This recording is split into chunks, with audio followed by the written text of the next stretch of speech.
नमस्कार, मैं रवीश कुमार। जब देश में महंगाई बढ़ जाए, बेरोजगारी बढ़ जाए और धर्म की राजनीति बढ़ जाए तो वही बेस्ट टाइम होता है युवाओं को लेक्चर देने का। भारत के युवाओं को रोजगार भले ना मिले, रोजगार को लेकर उन्हें तरह तरह के लेक्चर जरूर दिए जा रहे हैं। 2019 में प्रधानमंत्री मोदी ने युवाओं को लेक्चर दिया, पकौड़ा तलना भी रोजगार है। 2023 में इंफोसिस कंपनी के संस्थापक नारायण मूर्ति लेक्चर दे रहे हैं कि युवाओं को एक सप्ताह में 70 घंटे काम करना चाहिए। इन जूतों और चप्पलों पर ही आप नजर डाल लीजिए। जनता के पांव में चप्पलें घिसी हुई हैं और जूते ज्यादातर डुप्लीकेट ब्रांड के हैं। भारत की असंख्य जनता के पांव इसी तरह से भरे नजर आते हैं। जिस भारत के लोग मुश्किल से 25,000 महीने का भी नहीं कमा पाते, उनके पांव में भारत की समृद्धि इसी तरह घिसी पिटी छलकती नजर आती है। इसी साल अप्रैल 2023 में जयति घोष और सीपी चंद्रशेखर ने हिंदू बिजनेस लाइन में अपनी एक रिपोर्ट प्रकाशित की और बताया कि स्वरोजगार के क्षेत्र में काम कर रहे लोग अपनी पसंद का काम नहीं करते हैं। इनके पास ज्यादा विकल्प नहीं है। अप्रैल से लेकर जून 2019 के बीच स्वरोजगार के क्षेत्र में लोगों की जितनी कमाई थी, जून 2022 में वो कमाई काफी कम हो गई। ये उतना ही कमा सकते हैं जिससे कि बस जी सकें। जब किसी तरह जीने लायक कमाएंगे तो भारतीयों के पांव ऐसे ही नजर आएंगे। अर्थशास्त्री जयति घोष का बयान भी रिपोर्ट में छपा है, जहां वे कह रही हैं कि आप मौजूदा कीमतों पर प्रति व्यक्ति आय देख रहे हैं। अगर आप महंगाई की वृद्धि को इस आंकड़े के साथ देखेंगे तो पाएंगे कि बढ़ोतरी काफी कम है। असल में अधिकतर भारतीयों की कमाई घट रही है। कमाई की बात मत करो, उसके घटने की बात मत करो, केवल काम करने के घंटे की बात करो। काम नहीं मिल रहा है उसकी भी बात मत करो। क्या इन लोगों ने यह मान लिया है और यही सच है कि धर्म की राजनीति ने भारत के युवाओं को सोचने समझने के लायक नहीं छोड़ा है? अब उन्हें कुछ भी लेक्चर दिया जा सकता है। जिन लोगों को लगता है कि उन्हें लेक्चर नहीं मिला है, वे नरेंद्र मोदी और नारायण मूर्ति से संपर्क कर सकते हैं। वैसे जिस वाक्य में नारायण मूर्ति ने 70 घंटे काम करने की आपको नसीहत दी है, उसे एक बार ठीक से सुन लीजिए। My request is that our youngsters must say this is my country, I want to work 70 hours a week. मेरी गुजारिश है, हमारे नौजवानों को कहना चाहिए यह मेरा देश है, मैं एक सप्ताह में 70 घंटे काम करना चाहता हूं। और मैं चाहता हूं कि आप दर्शक इस बात पर ज्यादा जोर दें कि यह मेरा देश है। क्या यही शर्त नारायण मूर्ति पर लागू होती है कि यह मेरा देश है, उन्हें ज्यादा सैलरी पर इंजीनियरिंग की नौकरी देनी चाहिए? जो बात गलत है उसे देश के नाम पर सही ठहराने की बात की जा रही है। यही नारायण मूर्ति क्यों नहीं कहते कि यह उनका भी देश है? और कितनी बुरी बात है कि 80 करोड़ लोग मुफ्त अनाज पर निर्भर हैं, उनकी आर्थिक हालत बहुत खराब है। क्या यह हालत युवाओं के 70 घंटे काम नहीं करने से हुई, या इसका कारण उन आर्थिक नीतियों में है जिनके सहारे बड़े बड़े उद्योगपति और अमीर होते जा रहे हैं और ज्यादातर जनता और गरीब होती जा रही है? नारायण मूर्ति ने बड़े उद्योगपतियों से नहीं कहा कि उन्हें कहना चाहिए कि यह हमारा देश है, हम लोग 14.5 लाख करोड़ का लोन चुकाएंगे, क्योंकि गरीब लोग ना चुकाएं तो उनकी कमीज, उनकी जमीन तक नीलाम कर दी जाती है। यह ट्वीट तृणमूल कांग्रेस की सांसद जवाहर सरकार का है। इन्होंने रिजर्व बैंक के डेटा के आधार पर लिखा है कि पिछले 9 साल में 14.5 लाख करोड़ लोन गायब हो गया। 2014 के पहले के 10 साल की तुलना में 7 गुना ज्यादा है। अंतर्राष्ट्रीय रूप से 1.5% लोन अगर ना चुके तो बहुत बुरा नहीं माना जाता, मगर मोदी सरकार में 7 से 11% बैड लोन हो गया। 1.5% से ऊपर की हर राशि लूट की राशि है। इस पर नारायण मूर्ति या बड़े उद्योगपति क्या राय रखते हैं? उद्योगपतियों को क्यों नहीं लेक्चर देते हैं कि सारा लोन चुकाओ समय पर, अर्थव्यवस्था में पैसा आएगा, युवाओं के पास भी पहुंचेगा? इस दौर में कौन क्या कह रहा है, कहां से तीर चला रहा है, किसके लिए तीर चला रहा है, जरा आंख कान खोल कर रखिए। और लखनऊ से आया यह वीडियो देखिए। दयालु भारत सरकार 25 रुपए किलो प्याज बेच रही है और कृपालु जनता लाइन में लगकर प्याज खरीद रही है। इस जनता ने टमाटर के लिए भी लाइन में लगकर साबित कर दिया कि जब भी लाइन में लगने का मौका मिलेगा वो निराश नहीं करेगी। प्याज की इस लाइन की रिपोर्ट गोदी मीडिया नहीं करेगा, मगर इस लाइन के जरिए दिन रात काम करने वाली जनता की आर्थिक हालत का अंदाजा आप लगा लीजिए। फिर नारायण मूर्ति को बुलाकर इन्हें लेक्चर दिलवाइए। ये वो लोग हैं जो सीमित और बहुत कम सैलरी या मजदूरी पर काम करते करते जवान से बुजुर्ग हो गए, बल्कि जो जवान हैं वो भी मेरी तरह ही बुजुर्ग लगने लगे हैं। 50 का 2 किलो हर व्यक्ति को दिया जा रहा है।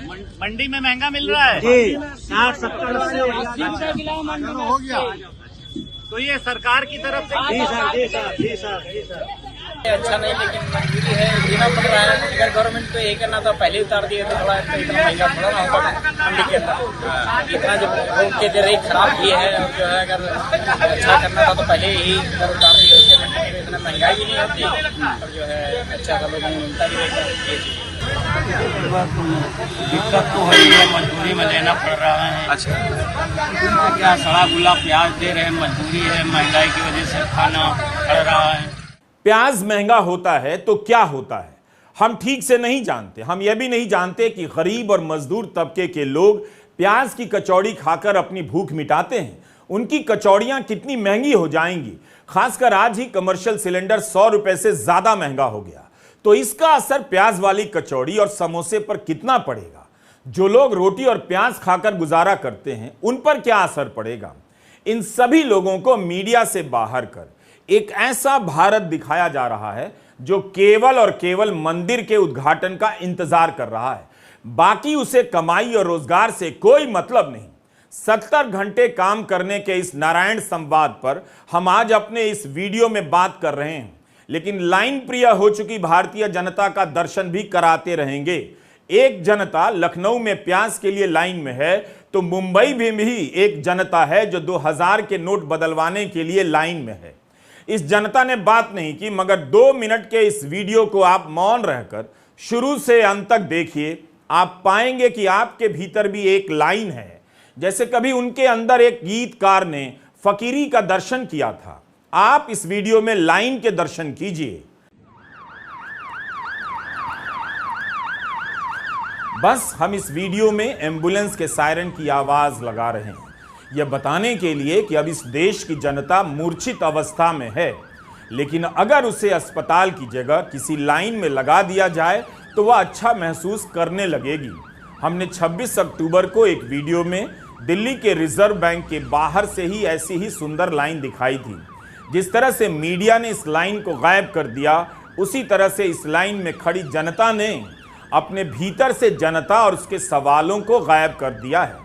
मुंबई के उस दर्शक का बहुत शुक्रिया जिसने हमारे लिए जनता नाम की लापता प्राणी का यह वीडियो रिकॉर्ड किया है।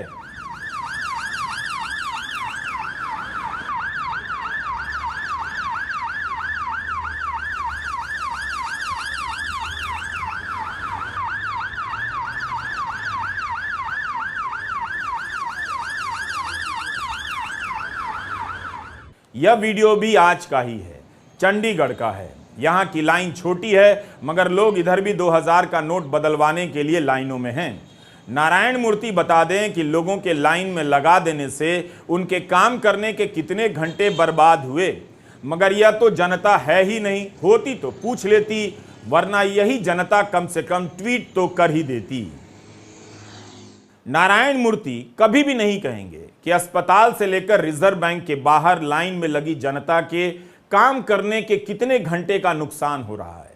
सरकार मुआवजा दे, एक सप्ताह में 168 घंटे होते हैं। नारायण मूर्ति जैसों का कोई ठिकाना नहीं। एक दिन कह देंगे कि सोना नहाना भी देश के विकास में बाधक है।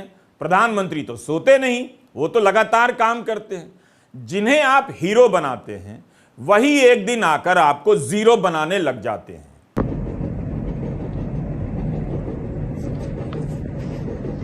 यह मुंबई लोकल है। जिस वक्त मैंने यह वीडियो रिकॉर्ड किया सुबह के 4:45 बज रहे थे।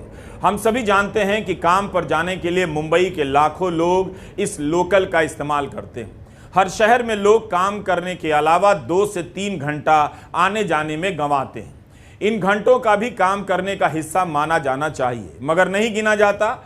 हम नहीं जानते कि सुबह सुबह 4 बजे जागकर अपने घर से निकला कोई मुंबई वासी सोने के पहले तक काम करता रहता है या 8 घंटे बाद घर लौट आता है। दिन में उसकी नींद की क्या हालत होती होगी। कमाई उसकी इतनी कम है कि लोग 1 नहीं 2-2, 3-3 और काम करते हैं। ऐसे लोग जो पहले से ही 70 घंटे से ज्यादा काम करते हैं, उन्हें आप लेक्चर नहीं दे सकते कि आपका देश है, आप 70 घंटे काम करें। उद्योगपतियों को क्या लगता है कि सूरज के उगने से पहले निकल चुकी इस ट्रेन के भीतर कोई नहीं जाग रहा? सब धर्म के नशे में अपनी बुद्धि त्याग चुके हैं। भले ही उद्योगपति और राजनेताओं को लगता है कि जनता ऐसी ही है, मगर उन्हें इस भ्रम में नहीं रहना चाहिए। देश तो इन उद्योगपतियों का भी है। जब भारत सरकार ने 2018 में चुनाव से पहले कॉरपोरेट टैक्स घटा दिया, तब झट से स्वागत करने लग गए। तब क्यों नहीं कहा कि आम जनता को टैक्स से ज्यादा राहत मिले? उसके पास जीवन और परिवार के लिए समय और पैसा नहीं है। 2015 में नारायण मूर्ति ने कहा था कि अगर अमीर लोग अधिक टैक्स देंगे तो देश की आर्थिक हालत सुधारी जा सकती है। उन्होंने मांग भी की कि अधिक आय वाले व्यक्तियों के लिए टैक्स बढ़ाया जाना चाहिए।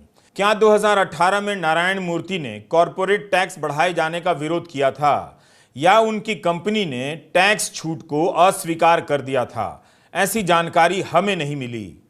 ट्विटर पर और मीडिया रिपोर्ट में इन्फोसिस और आईटी कंपनियों में शुरुआती सैलरी को लेकर काफी कुछ छपा है। नारायण मूर्ति ने मनी कंट्रोल को इंटरव्यू दिया है। हमने उसी मनी कंट्रोल के रिसर्च से यह जानकारी ली है। 2012 में इन्फोसिस में फ्रेशर को, यानी नई नौकरी वाले को, साल का 3.25 लाख मिला करता था, यानी महीने का कोई 23,000, यानी उससे भी कम। उस साल सीईओ को साल में 80 लाख रुपए मिलते थे। 10 साल बाद फ्रेशर की सालाना आय बढ़कर मात्र 3.6 लाख हुई, यानी महीने का 30,000। और सीईओ सलील पारेख को वित्त वर्ष 2022 में जो पैसा मिला वो था 79 करोड़। हर महीने 6.5 करोड़ से भी अधिक की सैलरी। पिछले साल उनकी आय में कुछ कमी आई है और 56.5 करोड़ मिले हैं। जिस अवधि में सीईओ की आय 835% बढ़ी, यानी फिर से दोहराता हूं, आय 835% बढ़ी, उसी अवधि में फ्रेशर की आय मात्र 45% ही बढ़ी। इस वक्त जो फ्रेशर इन्फोसिस ज्वाइन कर रहा है, उसकी सैलरी 10 साल पहले की तुलना में कम हुई है या ज्यादा हो गई है? इस पर नारायण मूर्ति कभी बात नहीं करेंगे, मगर हम कर रहे हैं। आज आप ज्यादातर युवाओं को होम डिलीवरी का काम करते देखेंगे। वे बहुत मेहनत करते हैं, सुबह से लेकर शाम तक काम ही करते हैं, फिर भी सम्मानजनक कमाई नहीं है। अपने घर आने वाले किसी भी होम डिलीवरी बॉय या गर्ल को देखिए, पता चलेगा कि ये युवा कितने मेहनती हैं। 70 घंटे से भी ज्यादा काम करते हैं, अपने ही देश के लिए करते हैं। लेकिन क्या उनका यह देश उन्हें सम्मानजनक जीवन दे रहा है? कभी मॉल में सेल्स गर्ल और बॉय की सैलरी पूछ लीजिएगा, कितने घंटे से खड़े हैं, बैठे नहीं हैं, यह भी पूछ लीजिएगा, पता चल जाएगा। इनकी औसत सैलरी महीने की 20,000 भी नहीं होती है।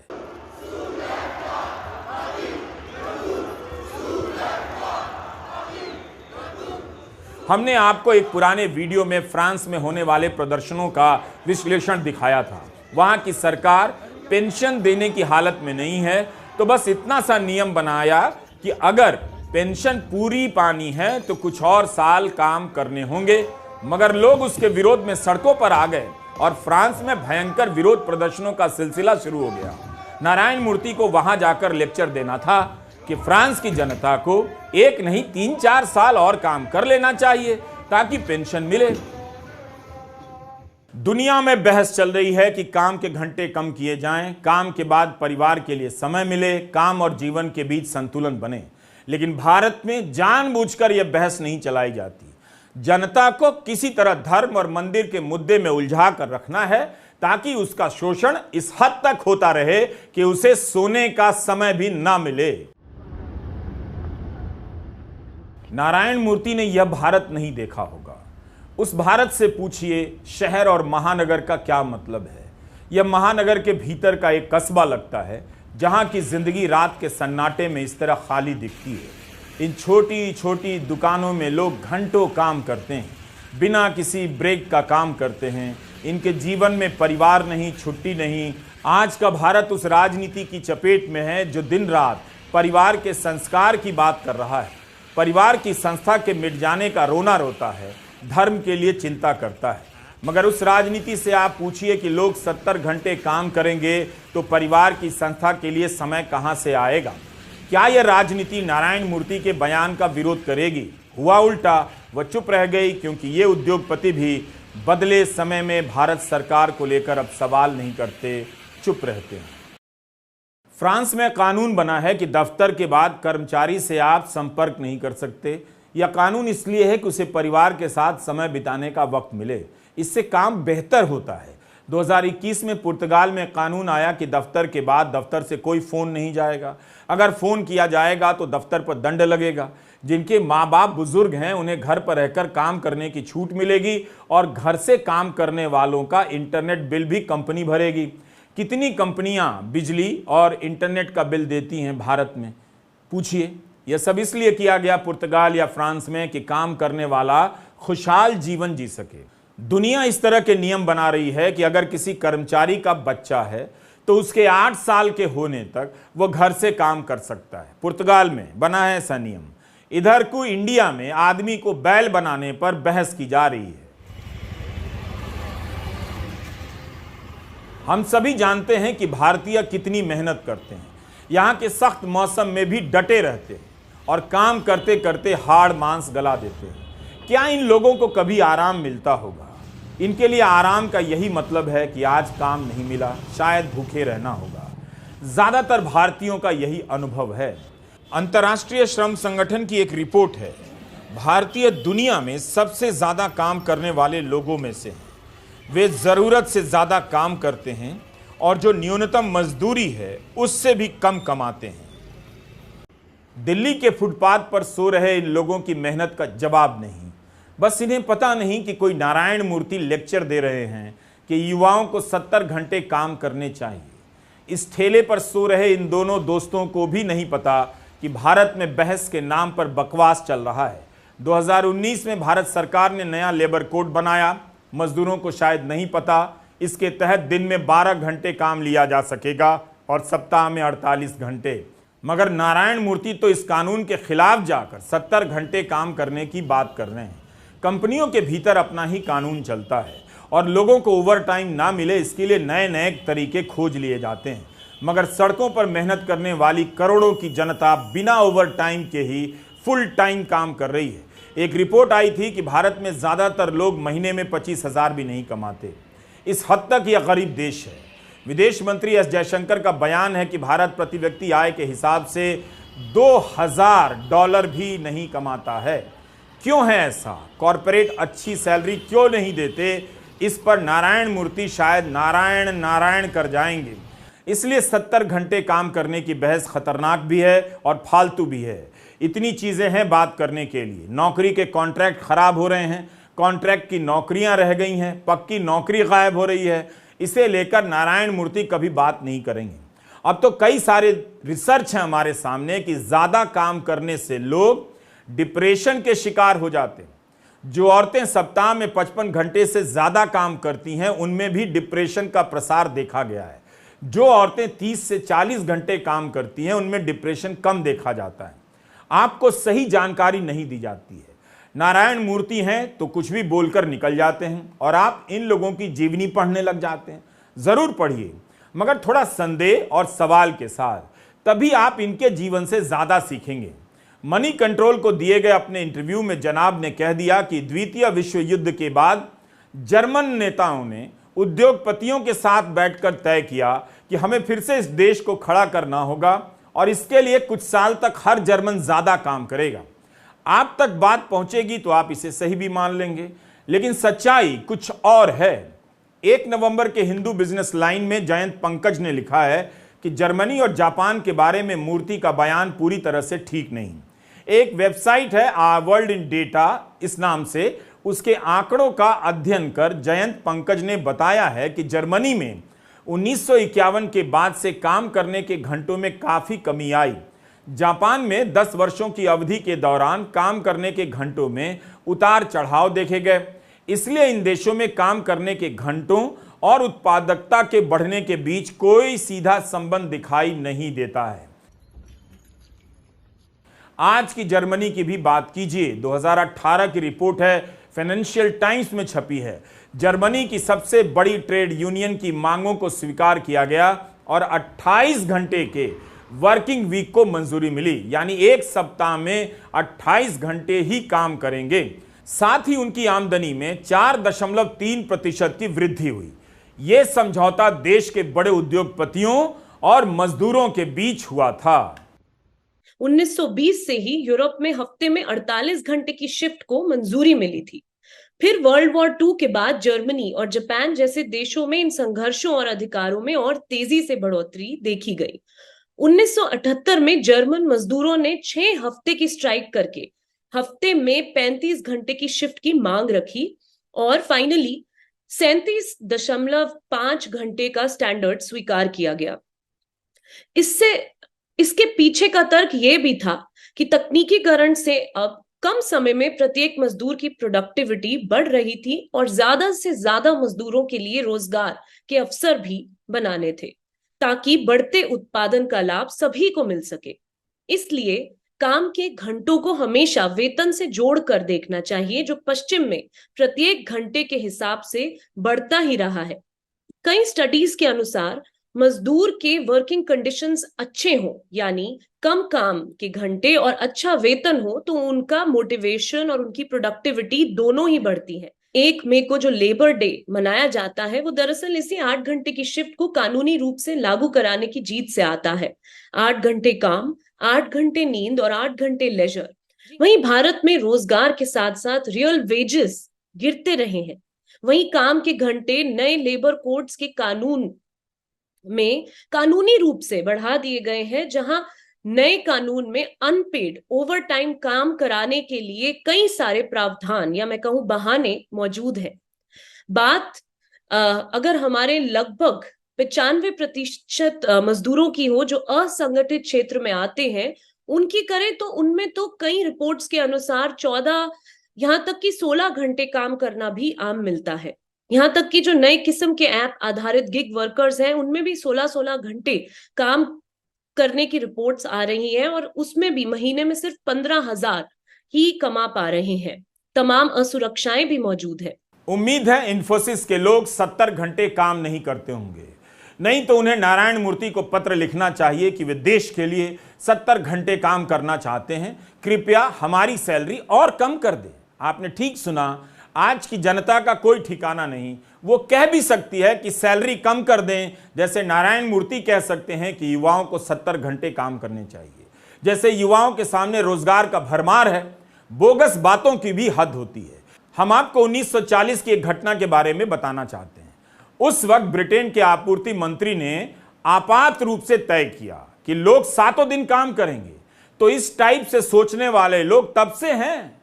इसके विरोध में 30 अगस्त 1940 के अंक में द स्पेक्टेटर ने लिखा कि यह एक जाना हुआ तथ्य है, इंडस्ट्रियल रिसर्च बोर्ड का अध्ययन है कि ज्यादा घंटे काम करना आर्थिक रूप से सही नहीं है। ब्रिटेन में लेबर सांसदों के संगठन ने युद्ध के दौरान काम के घंटों के असर को लेकर अपने एक अध्ययन में पाया कि ज्यादा घंटे काम करने से रिजल्ट अच्छा नहीं होता है, उत्पादकता नहीं बढ़ती है। बल्कि एक शोध में यह भी दिखाया गया कि जब काम करने का वास्तविक घंटा 58.2% से 51.2% प्रति सप्ताह हुआ तो कुल उत्पादकता में 22% की वृद्धि देखी गई। तो लोग यह बात 1940 में जान गए थे, युद्ध के दौरान ही, मगर इधर लोगों को पढ़ाया जा रहा है कि 70 घंटे काम कीजिए। युद्ध के समय आपात स्थिति होती है, उस समय में भी अधिक काम करने के घंटे का तर्क बोगस और बकवास साबित हो चुका था। इस समय तो भारत में युद्ध जैसे हालात भी नहीं हैं। हां, गरीबी और महंगाई ने लोगों की जिंदगी को जरूर युद्ध में बदल दिया है। वे किसी तरह मरते मरते जी रहे हैं। यह बीजेपी के सांसद निशिकांत दुबे का ट्वीट है। 1 नवंबर को अपने ट्वीट में सांसद महोदय लिखते हैं कि जिस देश में 80 करोड़ लोगों को कोरोना के बाद से भारत सरकार मोदी जी के नेतृत्व में प्रत्येक महीने खाने का अनाज दे रही है, उस देश के विपक्षी नेता लाख लाख रुपए का एप्पल फोन उपयोग कर रहे हैं। जय हो। सांसद महोदय को पता है कि एप्पल के फोन की बहस बिल्कुल अलग है। सवाल है कि किसी के फोन में जासूसी करने के लिए हमला कौन करवा रहा है। यह बयान बहुत खतरनाक है। 9 साल के शासन के बाद 80 करोड़ लोग अगर मुफ्त राशन पर निर्भर हैं तो इसका मतलब है कि आर्थिक तरक्की का फल उन तक नहीं पहुंचा। वही लोग हैं जो प्याज के लिए लाइन में लगते हैं। भारत में ज्यादातर लोग जो काम करते हैं उनके काम करने के घंटे बहुत ज्यादा हैं। उन्हें लेक्चर देना कि 70 घंटे काम कीजिए उनका मजाक उड़ाना है। यही नहीं, सरकार के मंत्री 27 अक्टूबर को अपने ट्वीट में इस बात का जयगान कर रहे थे कि एप्पल भारतीय हो गया है क्योंकि टाटा कंपनी अब एप्पल बनाएगी। जिस विस्ट्रॉन से टाटा ने ओवरटेक किया है उसके बारे में दिसंबर 2020 की एक खबर बताता हूं। विस्ट्रॉन ताइवान की एक कंपनी है। नारायण मूर्ति के शहर बेंगलुरु से 60 किलोमीटर दूर कोलार जिले में विस्ट्रॉन इन्फोकॉम के 43 एकड़ के एप्पल आईफोन प्लांट पर कर्मचारी हिंसक हो गए।